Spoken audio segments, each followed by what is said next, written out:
Hello friends, happy Makar Sankranti. Sankranti पाई आज मंदिर प्रसाद खाइबार plan थिला। से मंदिर आम घर 2-3 किलोमीटर दूर हम बोधे। खाइबा टिके आने पे हम चालू छु जे हम रास्ता ही सरुनी बसस्टाण्ड ए बस जिंदल स्टेनलेस ऑफिस न जाए कि जिंदल फाइनाली आम पहुँची गलु से मंदिर रे। एटा गोटे दुर्गा मंदिर। समस्ते कहते तो भल खाइबा ये मिले बोले।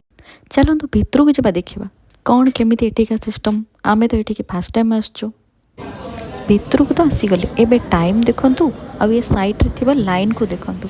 मो बेल को खाइबा थिबो कि सर जाई थिबो के जानी। एठी बसिकी खाइबा ପାଇଁ भी सुविधा थिला, बट हमको पार्सल लेके घरे खाइबार थिला। एठी केते लोक खाउचंती आउ किछि आम भलिया पार्सल भी नौचंती। घंटे वेट कला पर जाय कि मते पार्सल मिलला, किंतु मते एबे प्रबल भूख लागलानी।